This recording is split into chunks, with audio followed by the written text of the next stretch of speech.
Preparing for evacuation? Are you set? Residents in flood-prone areas need to obey the authorities' instructions and evacuate early if advised to do so before the situation worsens. In case evacuation is necessary, please do so immediately. Turn off all electric circuits at the fuse panel, then leave immediately. Follow prescribed evacuation routes. Depart in advance to avoid getting stranded on flood roads. Do not drive through water or around barriers. And if your car stalls, leave it immediately and move to higher ground. In preparation for floods, consult the most up-to-date information and alerts on the Drainage and Irrigation Department's Info Banjir website. This community announcement is brought to you by Trax FM. Budget 2024 highlights. The government has allocated 1.9 billion ringgit to upgrade and maintain schools throughout the country. This includes 930 million ringgit to upgrade dilapidated buildings and infrastructure in 450 schools in Sabah and Sarawak. In the meantime, 1 billion ringgit is allocated for the maintenance of all types of schools, namely national schools, religious schools, vernacular schools, and special education schools, which focus on the needs of autistic students. A total of 26 new schools will be built next year with a total cost of 2.5 billion ringgit. Enters its 10th year in 2024, and both countries are set to formulate a practical plan by end of this year to strengthen it. Prime Minister Datuk Seri Anwar Ibrahim said through Malaysia's relations with the US, and though it has not captured the same kind of attention as those involving China, Japan, or the Philippines, it is regardless a crucial one.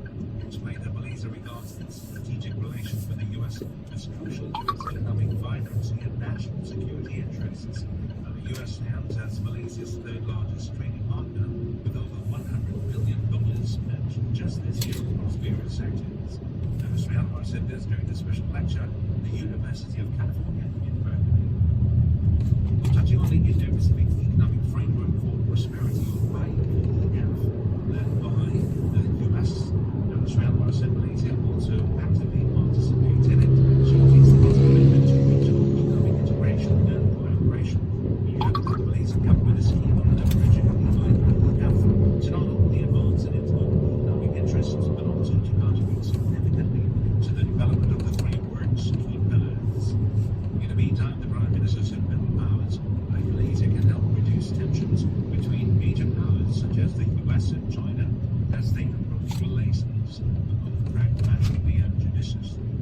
While he does not believe that armed conflict between major powers is inevitable, however, middle powers like Malaysia can help reduce tensions through creative diplomacy. And Mr. Anwar added that there remains space to pursue robust relations with both the US and China, particularly in spheres like climate change, the energy transition, education, and people-to-people ties that offer room for cooperation. Separately, the Prime Minister said that humanitarian crisis in Palestine is poised to affect not only just outside border of the Middle East, but also leave an imprint on global relations for many years to come. He outlined that the implications of the strike are significant and long-lasting, and that what is happening in Gaza is a blatant violation of international law. Now, Israel will further stress that Malaysia has consistently called for a ceasefire and stopped the incessant bombing of the enclave and condemns terrorism in all its forms. The Malaysian Sustainable Palm Oil MSPO certification is constantly receiving recognition globally and has been perceived to be at par with the Roundtable on Sustainable Palm Oil RSPO.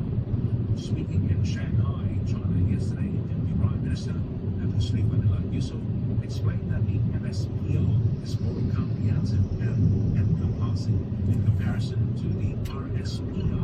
And said it would be further recognized at the global level. He said that India has recognized this certification, and both China and India are Malaysia's top importers of palm oil alongside Turkey, Kenya, and Japan. The government is planning to collaborate with the financial sector to create an energy transition financing mechanism for companies to participate in green projects. Was speaking in Surabaya yesterday, Minister of Economy Rafizi Ramli said to complement the National Energy Transition Roadmap of the ET KTR initiatives, there is a need to create an overall ecosystem where the industry can contribute towards realizing green projects. We've also noted that through the NETR, the government has allocated 2 billion ringgit in financing for energy transition projects. And its ministry will work with financial institutions to see how much can be allocated for the new mechanism. Any employee who was terminated or whose work was affected following the violence against companies with alleged links to Israel could make a complaint to the Ministry of Human Resources, or KSM. Its Minister VC LiQWYD said employees have a right to make a complaint to the ministry and stressed that KSM will look into the matter. He added that so far, however, his ministry has not received any report regarding the matter, and LiQWYD said this at a press conference after attending the 2023 National Trade Union Assembly in Bukit Jalil yesterday. I'll be right back after this short message. The roots of the Nakba and the ongoing problems in Palestine-Israel unrest today lie in the emergence of political Zionism in the late 1800s, when some European Jews, influenced by the nationalism that sweeping the continent, decided that the solution to anti-Semitism in Europe and Russia was the establishment of a state for Jews in Palestine. They began immigrating to Palestine as colonists. They started dispossessing indigenous Muslim and Christian Palestinians. And on to the foreign news. The United Nations expressed its deepest concerns by the dramatic loss of life in several hospitals in the Gaza Strip. UN spokesman Stefan Dujarric told a press conference that its Secretary General Antonio Guterres also called for an immediate humanitarian ceasefire in the name of humanity. Regarding the health situation in Gaza, Dujarric said almost all the hospitals in Gaza City were reportedly out of service except for Al-Ahli Hospital. Regarding Gaza, all but one of the hospitals in Gaza City and northern Gaza are reportedly out of service as of yesterday, and that is due to a lack of power, medical items, oxygen, food, and water, compounded by bombardments and fighting in the vicinities of those health centers. Al-Ahli Hospital in Gaza City, which currently accommodates over 500 patients, is the sole medical facility able to receive patients amid increasing shortages and challenges. He also stressed that hospitals and medical personnel are specifically protected under international humanitarian law, and all parties to the conflict must ensure their protection. Meanwhile, the UN Food and Agriculture Organization said the entire population of Gaza is currently suffering from food insecurity due to relentless Israeli attacks on the besieged enclave. The statement, Director General of the UN agency, Ko Dong-yu, said before the current escalation, close to 60% of households in Gaza were considered food insecure or vulnerable to food insecurity. And he stressed that an immediate ceasefire is crucial for ensuring food security, noting that the right to food is a fundamental human right. In a related matter, at least 190 Palestinians have been killed in the West Bank since October 7th. According to the Palestinian Authority's Health Ministry, since Monday alone, 9 Palestinians have been killed by Israeli forces. The ministry said the first was a 66-year-old taxi driver shot dead in Hebron, in the southern West Bank. 7 Palestinians were subsequently killed during an Israeli raid in Tulkarem in the north, while a 9th was shot dead near Hebron on Tuesday morning. Rights groups have accused Israel of giving soldiers free rein to shoot on sight while war rages in Gaza. Brazilian President Luiz Inácio Lula da Silva condemned Israel, stating that the regime is committing the equivalent of terrorism in Gaza by killing innocent women and children. The leader of Latin America's biggest country said that Hamas's actions on October 7th does not justify Israel's military response in Gaza, where more than 11,300 people, mostly civilians, have been killed. The comments came as fighting raged around Gaza's biggest hospital, Al-Shifa, in the Gaza Strip.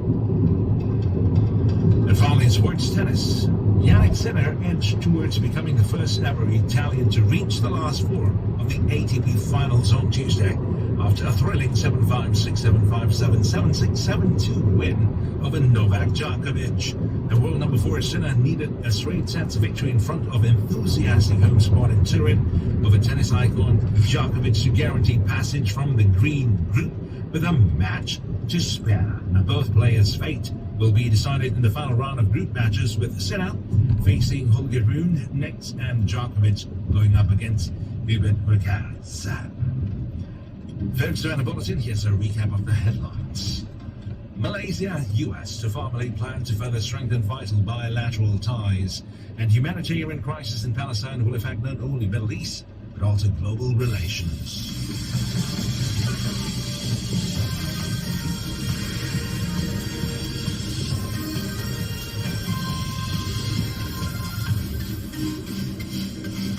And that concludes the main news at 9 from RTM's News Center on Kasapuli, Kuala Lumpur. The bulletin was prepared by Kirtana Silva Raju. Thanks for listening. Happy Wednesday. From the river to the sea, Palestine will be free.